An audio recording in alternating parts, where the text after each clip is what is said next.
Hey, this is Raymond. You're watching RPadTV 3000, and today's episode is all about WrestleQuest. This is a nice retro RPG from the folks at Megacat Studios. They are an independent developer out of Pittsburgh.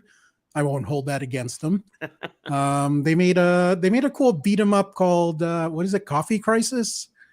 I think that's their game. That was a lot of fun, and this is it's kind of like an old school RPG meets the world of professional wrestling. So when I thought about this game, I thought about my excellent friend Ray Carsillo, who, in addition to being a long-term video game journalist, he is also a big wrestling fan. We have spent hours talking about wrestling, nerding out about dirt sheets, going to wrestling events. So Ray is the perfect guy to talk to this game about. Ray, how are you doing?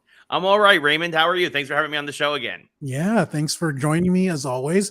Yeah. Good to see you on several levels, but for this game, and also to talk about wrestling like we do as if we were hanging out. Yeah, we're on the prep. We just got off All In, just happened this past weekend. So big AEW event. I don't know if you watched it, but I did. What did you think of it? I thought it was a fantastic show, and I am so mad that all anyone is talking about is CM Punk and Jack Perry. I am right at this point. To me, whatever you get from CM Punk, it isn't worth. He's a net negative. I think at this point is the best way to put it. It's a problem when the most interesting thing about you is the stuff that happens in the locker room and not in the ring or on camera, So, I mean, we should be talking about that main event with MJF and Adam Cole. Yeah. We should be talking about the women's four-way. We should be talking about, with Saraya in front of her home crowd with her family getting involved. And even though Tony Khan still only books one women's match a show for whatever reason, he has this amazing roster. Come on, TK. Yeah, the opener, even with Punk and Samoa Joe, was great. Like, I mean, every match was a solid match. Maybe a little too long, especially with the a lot of the 6-man tags and whatnot. Some of them went a bit long, or you had 4-on-4s. You had a lot of spots, but overall, it was a great show. But all anybody's talking about is Punk. It's real glass. I mean, you do have a point about it being long, because I think the pay-per-view itself was 4 hours, but they had that pre-show with the Ring of Honor stuff, and that was like 2 on it. So 6 hours of wrestling is a lot for anyone. So I didn't catch a lot of the pre-show because it just, like you said, especially it started here at 9 a.m. on the West Coast, and it's a Sunday, and I didn't have my coffee yet. So I didn't bother with that. I did watch some of it after. But I thought All In was great. MJF, I'm shocked at how entertaining he is as a face. I think he's a brilliant heel, but as a face, I didn't know he had that in him. I think he's even better right now as a face, that kind of toes the line and will occasionally, he'll have like a heelish tactic or two, but then he kind of gives you that wink to camera and you're just kind of like, that guy, look at him, you're in on the joke with him, right? He breaks the fourth wall on such a regular basis that it's like, you can't not love it because you understand he's just doing it for giggles, And same Adam Cole. I didn't think he was this good either. I've been a fan of Cole for a long time, but I didn't think he was a main event guy, and he's doing a really great job. So great for him. Yeah, I mean, this is kind of where you felt like they were building up to him with like NXT and everything. I always felt that he had the potential to be a main event guy, but he never really got a fair shake in WWE. And I think, and obviously injuries and all this other stuff kind of sidelined him. But now that he's there, I think this storyline with him and MJF, I'm glad they didn't turn on each other. I'm glad they're going to milk this for all it's worth. I think they're going to have an interesting storyline now with Roderick and the Kingdom for the Ring of Honor tag team titles, which they now have. Carlos here, but baby, better than you, baby. I think they're doing a great job with it, and I hope that they continue this thing for a while. They will obviously at some point break them up, but I think they're gonna. This has legs. This has legs to it. Hang on, I want to try something. Sure. Boom. So you're just trying it out. I don't know if it works, but yeah, it's way too soon to break them up. They're selling a ton of merch, so you can't let go of that. I mean, That's why I joked. I went to a watch party on Sunday, and I told everybody that I think they were going to stay together. Nobody was going to turn on them because the "Better Than You, Baby" T-shirt is their best-selling shirt right now. It immediately skyrocketed to the top of sales. So, and they keep adding more stuff. Like I'm so tempted to buy the kangaroo kick shirt. Yeah. Oh my God. Stupid. It's so dumb, but it makes me laugh. The buildup is stupid, but it's a solid single leg drop kick, but obviously they're that's the thing is, right, you put a name to a move and suddenly, you have to, and credit to Aussie Open for selling as well as they did. I felt a little bad for them because here they are, they left New Japan and they're probably waiting for Will Ospreay to join them, and they're going to they'll do the what is it, United Empire again. Yeah. And so that's why they're kind of just on the back burner a little bit. But I think once Will gets here in the new year, my understanding is his contract is up in January or February. I think that's right. Yeah. That I think that they're hinting at the idea that Will is going to go to AEW, and they'll probably do United Empire again, and then they'll have a good time with that, and then probably push all of those guys at once is my bet. That's my bet. So the kangaroo kick, it kind of reminds me of the people's elbow, in that it's such a dumb move, but it's so over. Right. And it just works for that character. So good for him. I did want to give Soraya a shout out. Like you said, yes, her family is there. She's a Norwich girl. So it was cool seeing her family, who you can learn more about in the excellent movie Fighting with My Family. Highly recommended. So that was a fantastic moment for her. And she's been through a lot personally and physically. So nice to see her have her moment. Now, I do want to get into WrestleQuest soon, but last week was a sad week for wrestling fans. We lost two people from legendary wrestling families. Terry Funk, who of course is a hardcore legend, has been wrestling since I think the 70s. Originally a tag team with his brother Dory Funk Jr. His dad Dory Funk, also a wrestling legend, and Bray Wyatt, who is known, his real name is Wyndham Rotunda.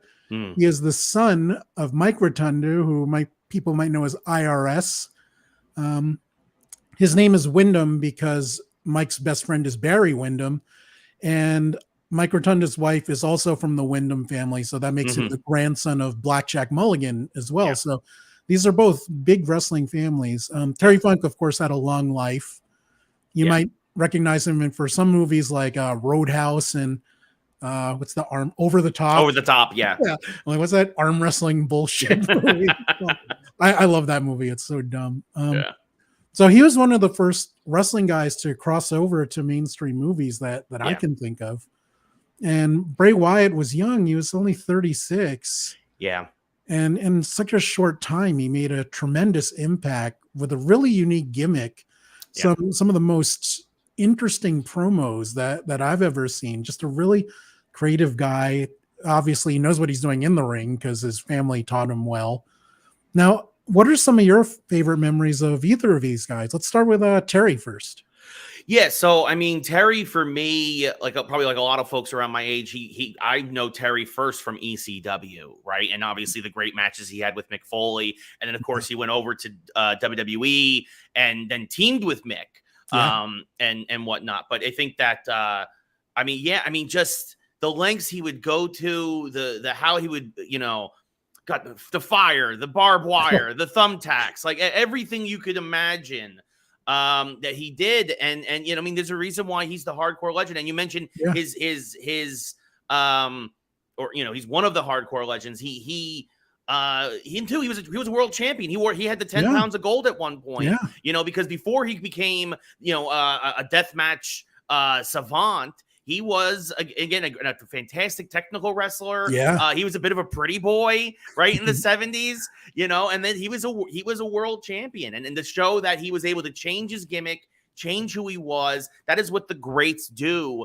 And he found another niche and he kept himself going right up. He was wrestling right up until about 10 years ago, I think, 10, 15 years ago. So I think more recently, actually, like maybe 5 or 6, which is crazy because think he was mean, 79 when he there got. were rumors about him trying to do one more match with like a Tommy Dreamer or something, but he just couldn't do it. Well, I mean, look, Ric Flair's wrestling in his 70s, and I think Terry was like, if Rick can do it, I can do it, but Terry couldn't do it anymore. And Rick shouldn't.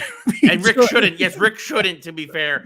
Hopefully, as much as we love the Nature Boy, Rick should probably stay retired at this point. Please stop, Nature, please. Yeah.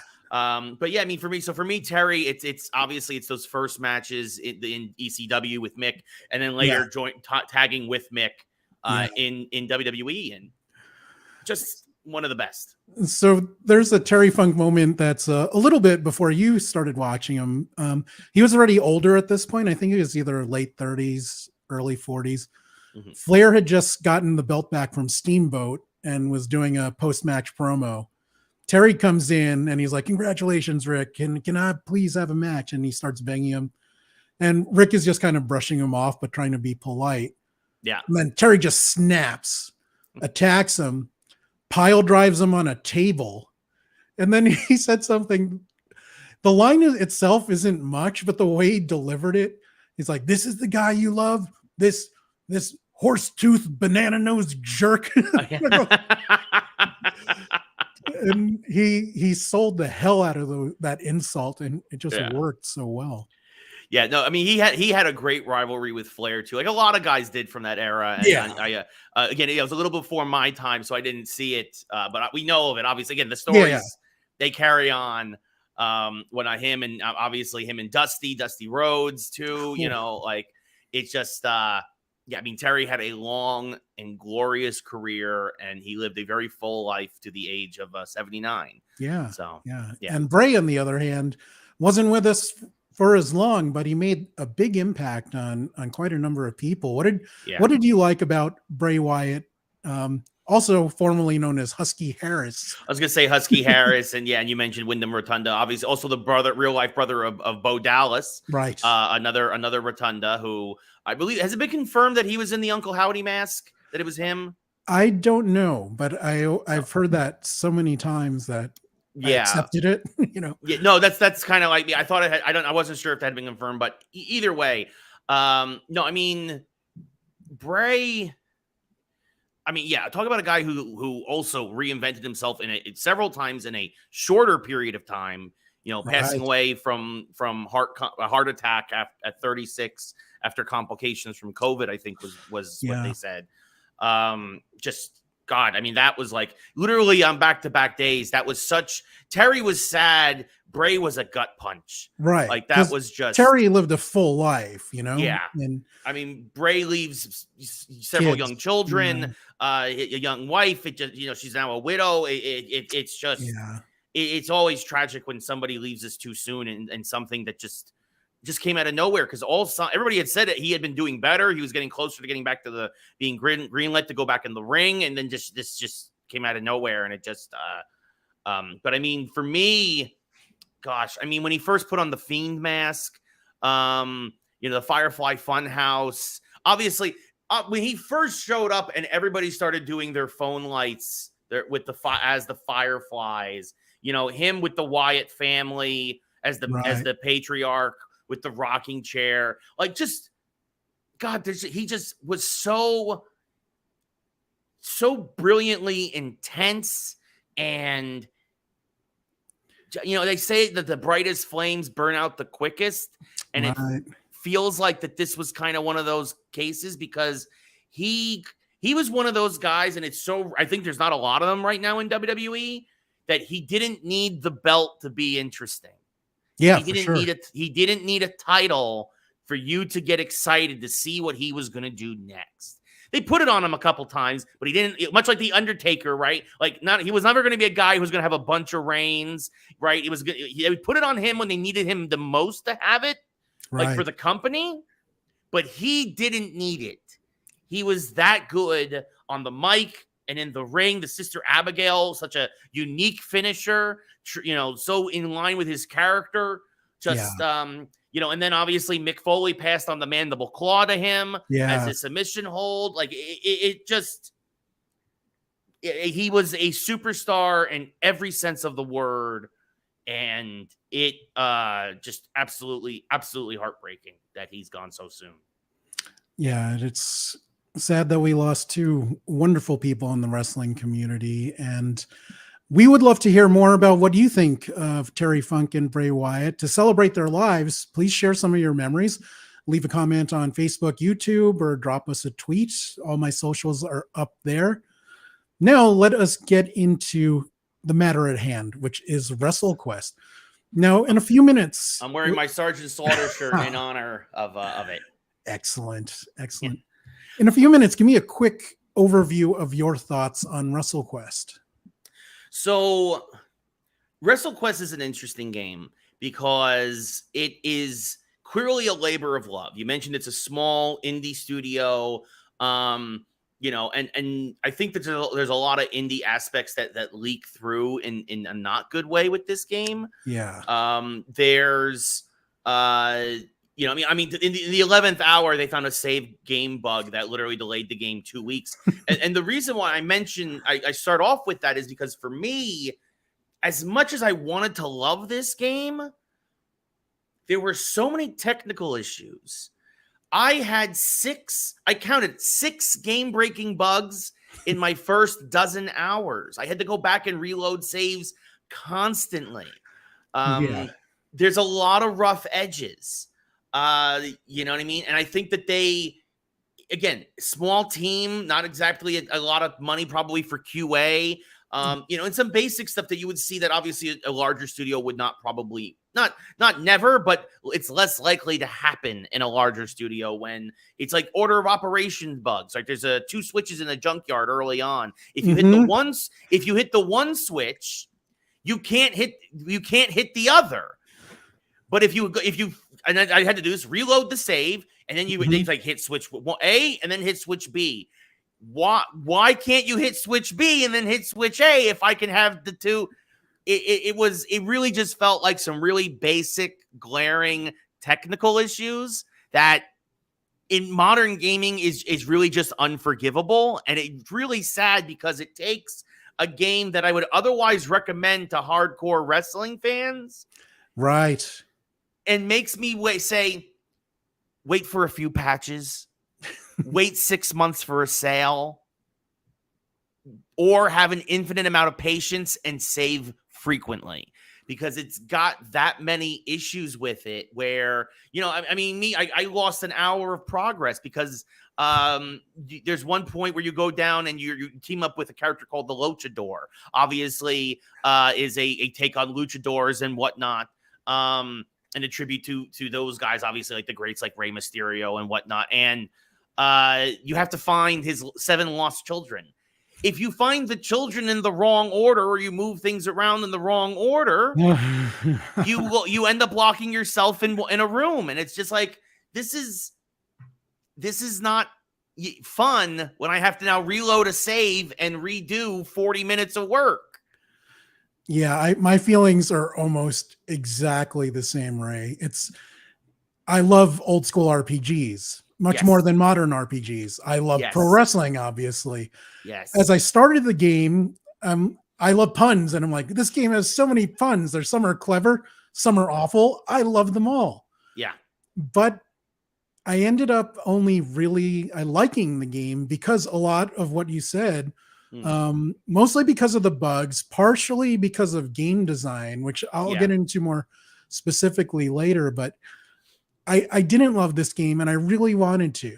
Yeah. And I think it limits the appeal, as you said, because there's enough wrong with it that the people that will enjoy this have to really love RPGs and really love pro wrestling. It's not an either or thing. There's enough wrong with it that it limits the scope of the appeal, which is unfortunate because the concept is fantastic. And some of the puns are glorious. Oh, I mean, and I love the character. I love the movie Macho Man. Ooh, see, you know, like I love that idea. It's such a great concept. And clearly, again, it's a labor of love because they love all the stuff that we love about wrestling.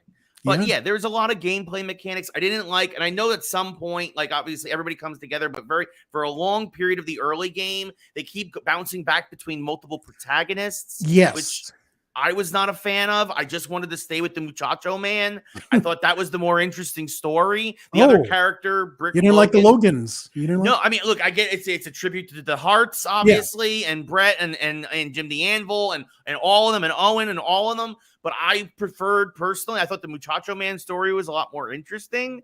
At least for a while. Like, I loved it when I got to interact with the legends, but I feel like they're spread out enough where it's like it feels like you start to feel a little bit of a grind before it's like, oh, now here's Andrew. Okay, I found Andre the Giant. This is great.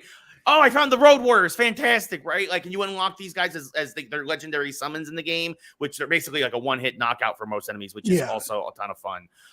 Sergeant Slaughter becomes one of your managers, which again, you have to find his itty bitty ditty bag, which I loved. Like, that is such a deep cut from like him and G.I. Joe and all this other stuff. Like, and then like you'd have a game crashing bug and I'd have to reset and I have to go back another 40 minutes. And I'm just like, so Sergeant Slaughter's story in a second, but to answer Carlos's question, yes, Muchacho Man. So one of the protagonists is Randy Santos, who is obviously inspired by Macho Man Randy Savage. And instead of Macho Man, he is the Muchacho Man.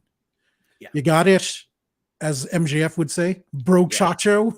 Yeah, instead of saying, oh yeah, he says, oh yeah. So I remember this episode of G.I. Joe where Cobra captured Sergeant Slaughter, and he got out of their prison by like unscoring it with his thumbnail. And I'm like, like, this is the toughest man I've ever seen. Yes. Well, that was the idea. When Sergeant Slaughter was in the G.I. Joe cartoon, you knew he was going to do. He was there because things were about to get extreme because they needed it. Like, obviously, to me, he steals the show in the G.I. Joe movie with was it Don Johnson and Burgess Meredith as well, and he's like, and that's where the line comes from. He's like, I'm gonna send you home in a ditty bag, an itty bitty ditty bag, and it's just like there's it's just dripping with 80s goodness and whatnot, and like there's a lot of great love for these wrestlers here in this game. And again, like we're in unison here, Ray. I think we were in agreement. There's just so much wrong with this, that that love cannot shine through as brightly as it should. And guys, just so you know, Ray is an accomplished voice actor. That's why I can do all these cool voices that he will do throughout this video review. Yeah. Now, you started to talk about the gameplay. Let's talk about that specifically. It reminded me a lot of a not as good Paper Mario, if that makes any sense. A lot of the gameplay mechanics are similar. You walk around on different maps. You're basically finding things or finding people to fight.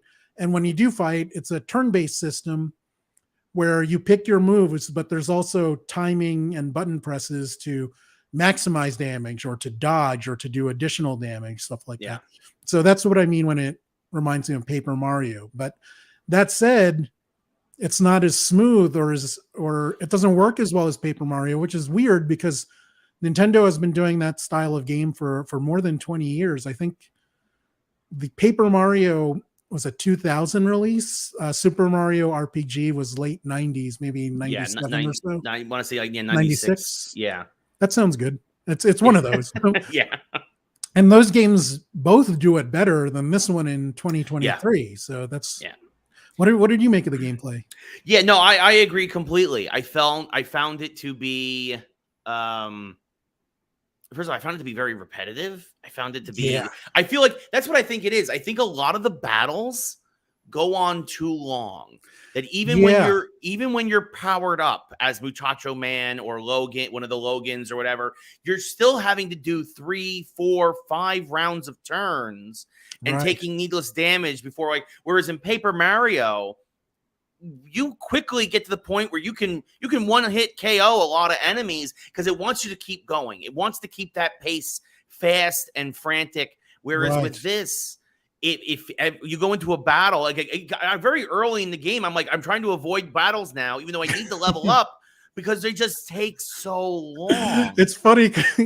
I had a similar thought, but I'm like, there's a battle, but should I pee first? Because it's going to take 20 minutes, you know? Yeah, and I love the moves. Like, they very quickly give you a lot of special moves, which is great. Yeah. Like Muchacho Man, he's doing splashes and elbows off the top rope, and you unlock these very, very quickly and early on, and that's great. But Yeah. And the tag team and triple team moves are a lot of fun. Yes. And there's very few moves, though, that you can one-hit KO any enemies with. Right? Yeah. Like, you do get with the Logans, you get some submission moves and you mash the button, it increases the odds, and it's like a 60% chance you'll get a one-hit KO. But even then, it's not guaranteed. And a lot of times, you're getting into this long-winded battle routine that just sucks a lot of the fun out of it. And the battles are artificially long because you can't skip the animations for some of for any of the special moves. Yeah. And it's cool hearing the sound clips, but maybe not after the 50th time. So I wish you could skip the animations. You should be. Look, what we're saying is that these should turn into squash matches very quickly, right? Like, unless you're facing a boss or a legend or like even a mini boss or something, like some kind of scripted event, a lot of these should quickly become squash matches. I like the idea of a pin mechanic where some enemies you have to knock them down and then you have to do a timing based thing for a pin. The referee dives into the ring, right? There's fun elements, right? But it just takes forever. Yeah. On a positive note, I did like how the gameplay integrated wrestling things where your goal is not always to win right away. Yes. Sometimes you one of the sub goals is to let your opponent kick out of a pin or let your momentum dip negative. So that was kind of neat. It's kind of brings like a wrestling feel into it. Yeah, they call them drama moments or something. They increase the drama. No, that was very interesting for sure, and it definitely some of those extra objectives are some of the hardest in the game. Oh yeah, right? For sure. Yeah. It's not easy to start at 100 momentum and drop to -25. Because it's just the way it goes. Yeah, because most things you do increase your hype. Yeah. So yeah, what do you think about the difficulty? Because it seemed like maybe the first 7 to 10 hours, it was nothing. It was easy. And then all of a sudden, like, whoa.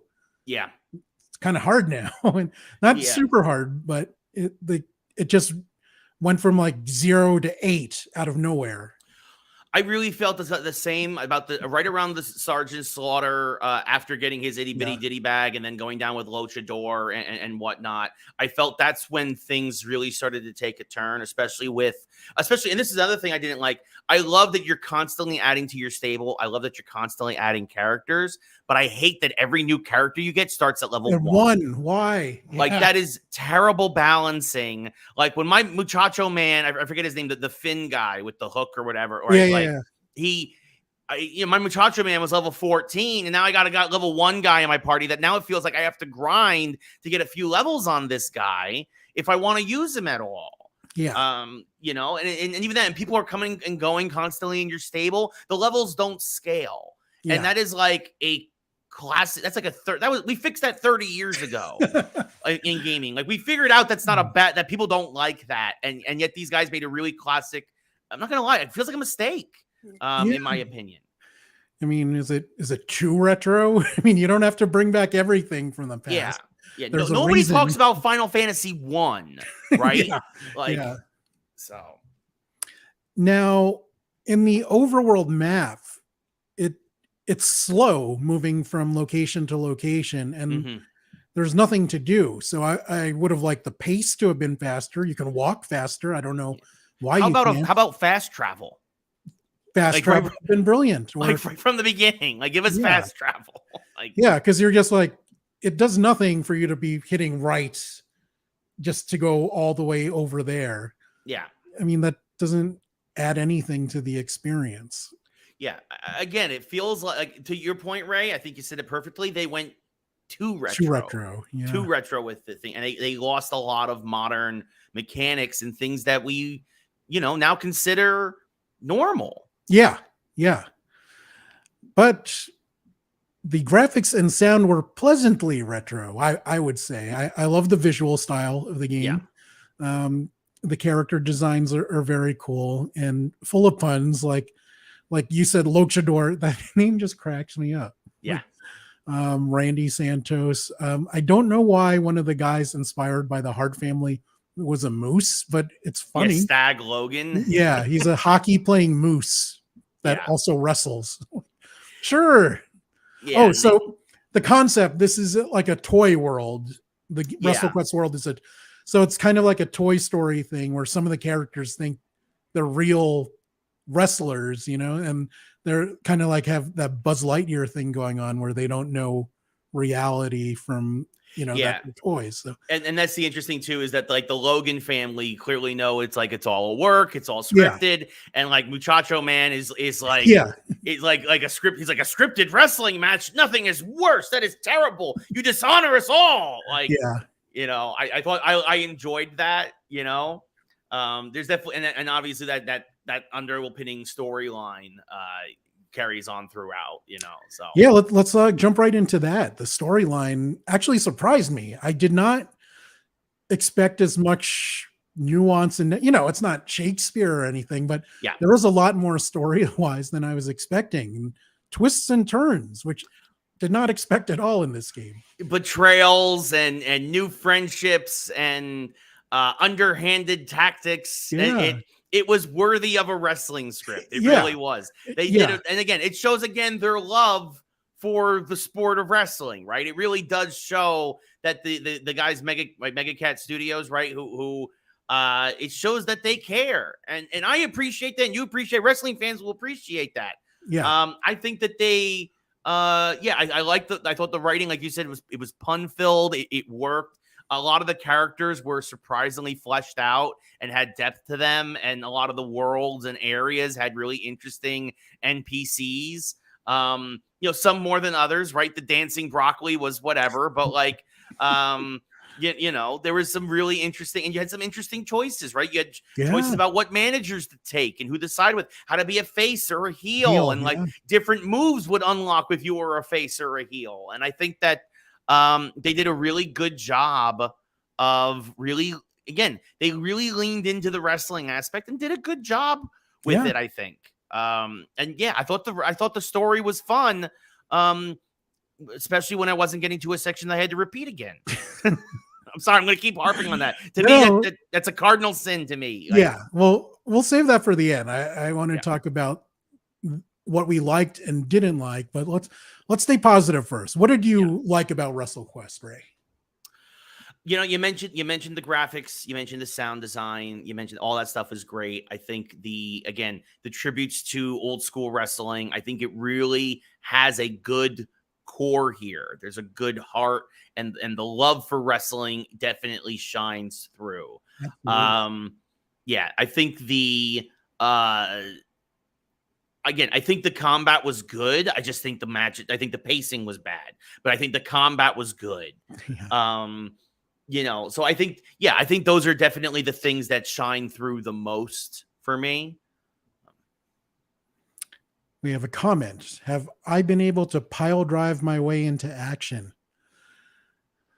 Well, I'll have to ask someone, because that's what she thought last weekend. No, just kidding. I am totally with you. Like, the gameplay wise, I should have loved it because it has all the elements that I would love. But as you said, the pacing is what kills it. Stuff like not being able to skip animations, no fast travel. So it becomes a slog when it shouldn't. Like, it should be a nice brisk match, but it's interrupted by like a 5-minute Randy Orton headlock, So it's like, we don't need. I get in real life. Yeah, they need breathers in the ring. We don't need that in a video game.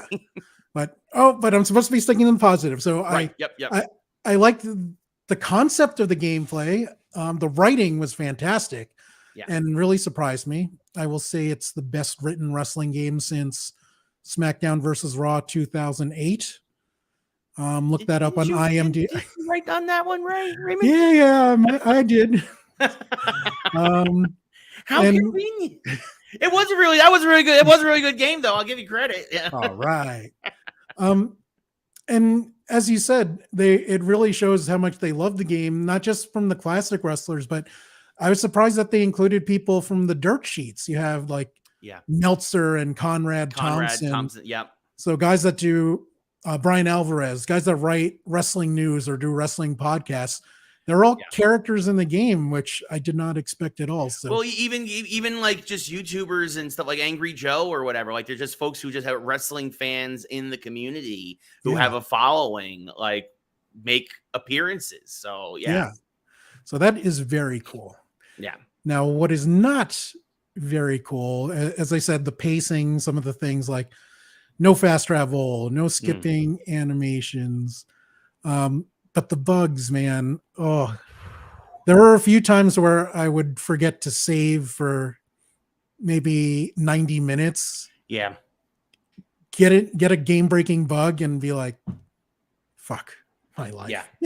And I would just stop playing because I was just so annoyed that the bug killed it. My first run through, I played the game once on PC through Steam because I had a free code, but I wanted to support the studio, so I bought it on PS5 as well, and also to see if it was as broken, and it's just as broken. Yeah, I played. Funny enough, I played on Xbox, so yeah, I can confirm it's broken on every system.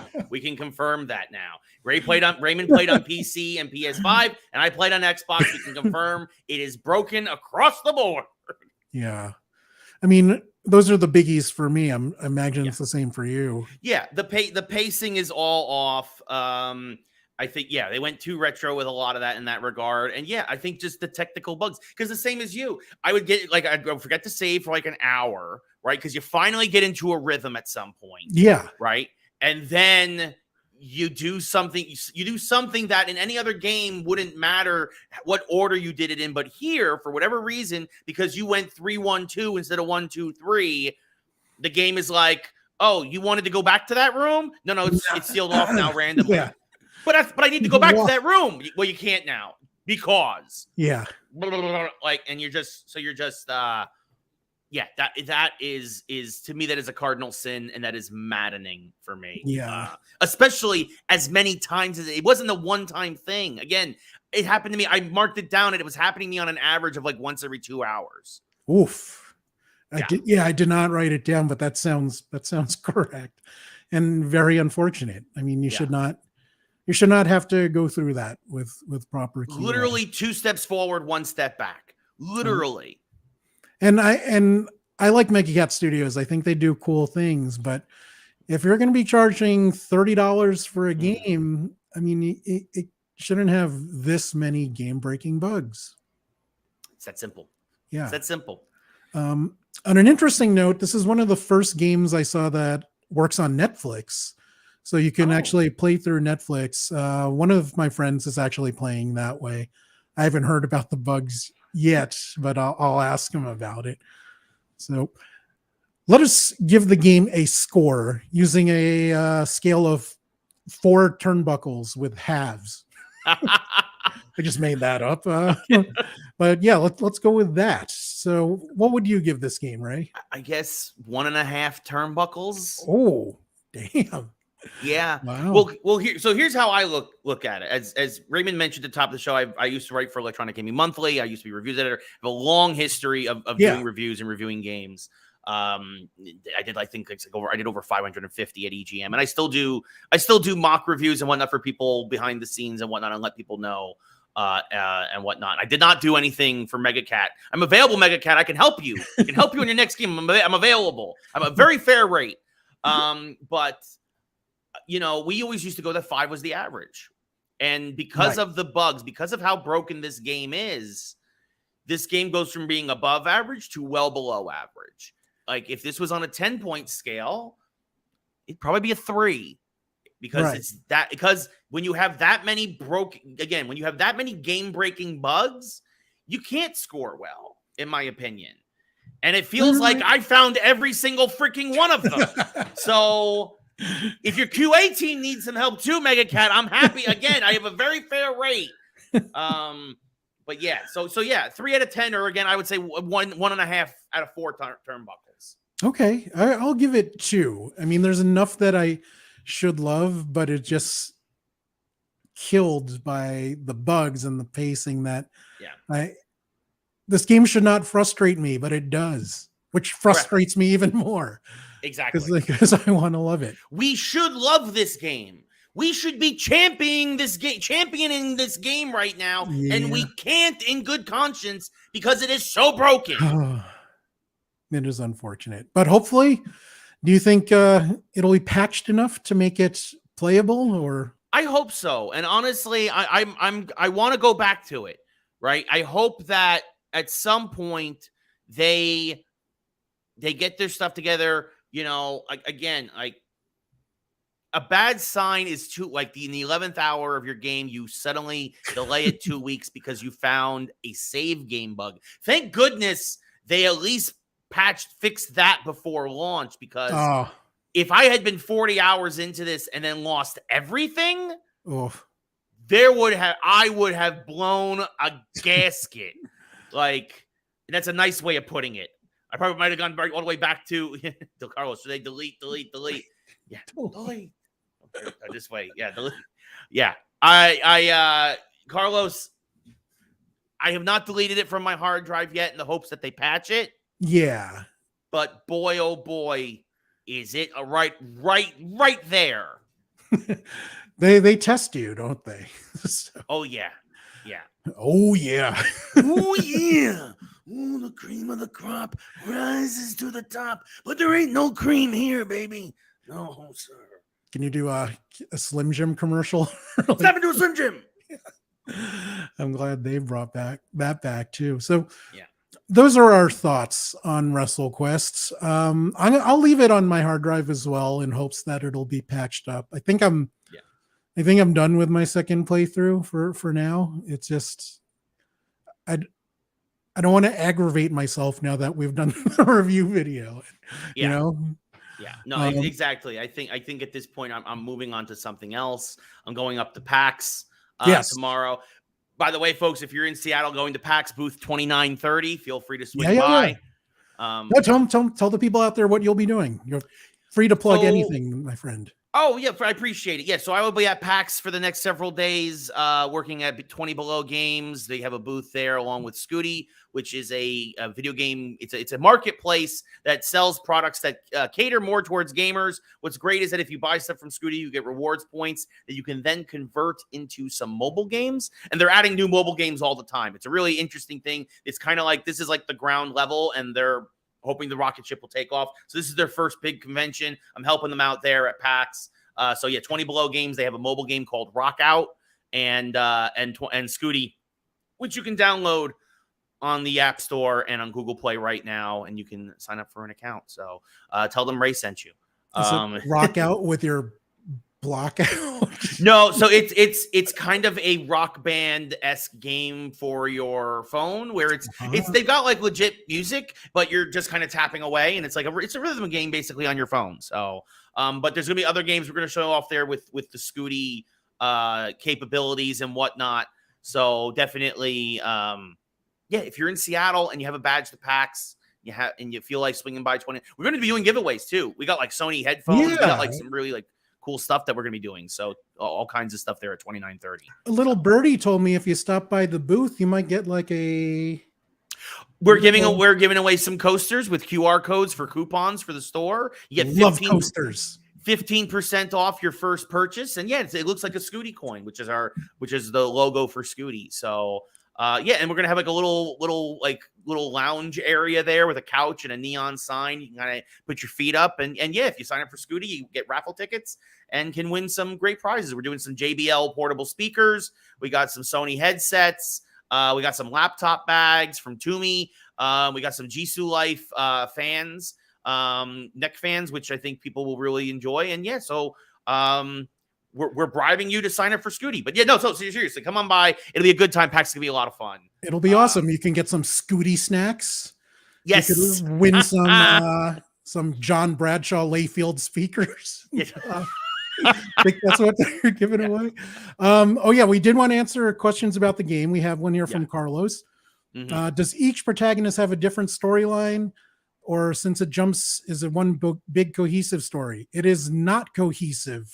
Yeah, at the first 2/3 maybe. Yeah, not until very late in the game does everything finally start, the big picture start to come together. It really jumps back and forth a lot. For me personally, I wanted it to come together much sooner. Yeah. I think they did a bad job of how they cut back and forth, which is again a problem with the pacing. It just you're enjoying Randy's story, then all of a sudden, nope, you're done. And then you start to get into a rhythm with one character, and then it just yanks you to the other one. And the game needed some work, some more work for sure. So. For the benefits of those with flash photography, here's our 4-second post.